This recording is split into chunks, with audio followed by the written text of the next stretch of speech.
الله وبركاته.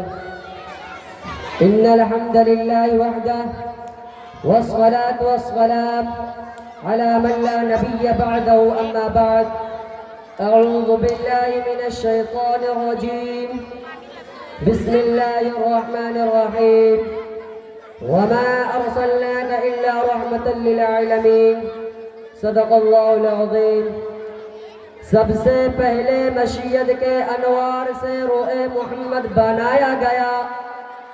سب سے پہلے مشیت کے انوار سے روح محمد بنایا گیا.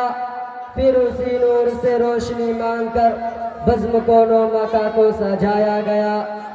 صدر عالی باوقار گرامی قدر شرکاء اجلاس، اسٹیٹ کے زینت بنی ہوئی گرامی قدر شخصیات اور میرے عزیز دوستوں اور پردہ نشین ماں اور بہنوں، آج کی جلسہ میں آپ حضرات کے سامنے اس انمول موضوع کو لے کر حاضر ہوا ہوں جن کو آفتاب ہدایت صلی اللہ علیہ وسلم کے نام سے یاد کیا جاتا ہے.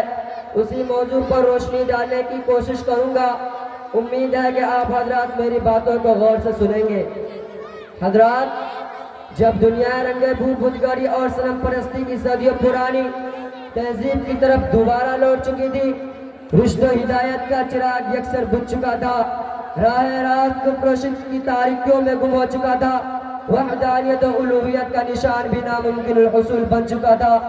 انبیاء سابقین کی مقدس تعلیمات کو ضلالت و گمراہی کی دیمک اپنی خوراک بنا چکی تھی. الہاد و لا دینیت کی روح زمین پر دندناتا پھر رہا تھا. بے دینی اور بے تہذیبی کے گھنے سمندر میں دنیا ستم رسیدہ غرق آب ہو چکی تھی. وسیع زمین پر شیطان کا تسلط قائم تھا. جہالت و ناخواندگی کی تند و تیز دھاریں رواں دواں تھی. سفینہ حیات کی ناخدائی کر کے اسے ساحل علم و ہنر سے ہمکنار کرنے والا کوئی نہ تھا. اسلام کے دیوانوں اس وقت بت پرستی عام تھی. بنو اسماعیل کے بےہودہ اعتقادات کے سمندر موجیں مارتا کعبہ سے ٹکراتا تو کبھی عیسائیوں کی ضعیف کوششوں کے موجیں سطح عرب پر لہراتی نظر آتی تھی اور کبھی بڑی شدت سے یورپ کی قوت و طغیان گری نظر آتی تھی. ہر سمت افراتفری مچی ہوئی تھی. لوگ سب درخشہ ستاروں کالی راتوں اور حجر و شجر کی پرستش کرتے تھے. قتل و غارت گری عام تھی. کسی کی جان مال محفوظ نہیں تھا. جو جس کو چاہتا قتل کر دیتا اور لوٹ لیتا تھا. پورے عالم پر ظلم و ستم کی گھنگور گھٹائی چھائی ہوئی تھی. گلشن اسلام کے پھولوں مختصر یہ قوم مختلف انواع و اقسام کے مصائب و حوادث کے درد سے آہ آہ کر رہی تھی. فریاد رسی کا عریضہ لیے بارگاہ خداوندی میں سراب عجز و نیاز بنی ہوئی تھی. بلاخر انسانیت کو اس حال پر خدائے ذوالجلال کو ترس آیا اور دریا رحمت جوش میں آیا.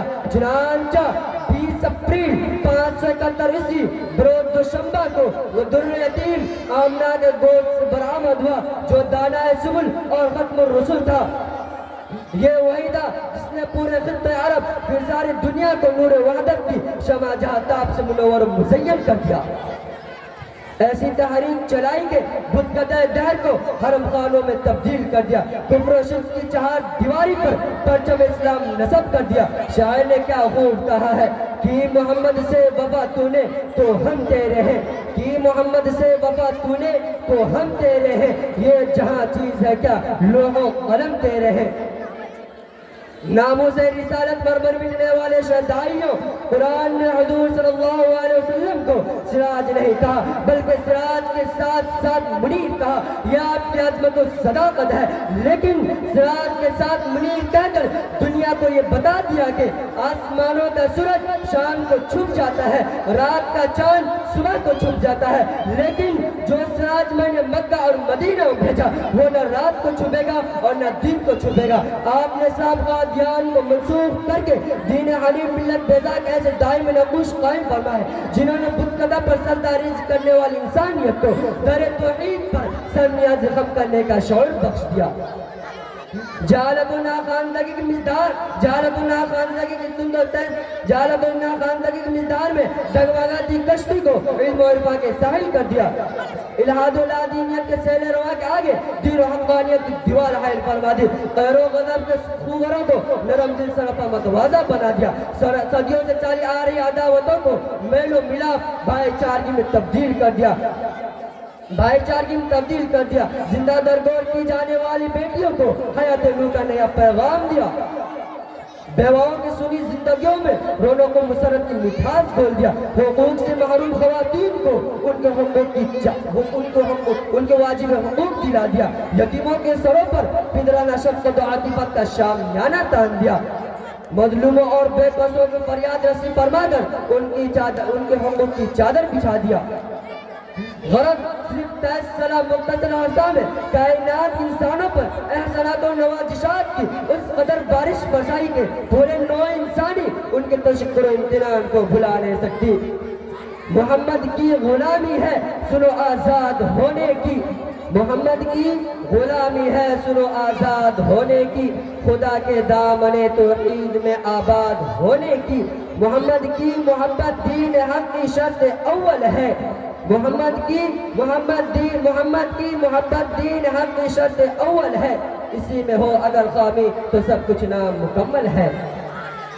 نبی و آخر الزمان آمنہ کے لال نے اصلاحی انقلابات و تغیرات کے زیر نقود چھوڑے جنہیں حوادث زمانہ کبھی منتقل نہیں کر سکتی۔ محاسن و مراکب اور اخلاق و سیر کیسے قابل تقلید اور واجب العمل نمونے چھوڑے ہیں جن کی نظیر پیش کرنے سے تاریخ عالم قاصر ہے۔ اسی لیے آپ کے شایع نشان کسی نے کیا ہی خوب موتی بکھیرے ہیں۔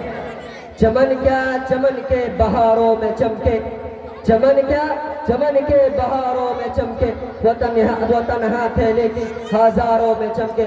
اللہ تعالی ہم تمام لوگوں کو نبی کے اسوہ اور نمونہ کے مطابق زندگی گزارنے کی توفیق عطا فرمائے، آمین یا رب العالمین۔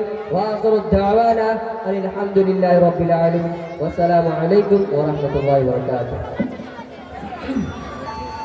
حضرات، باطل سے دبنے والے اے آسمان نہیں ہم، باطل سے دبنے والے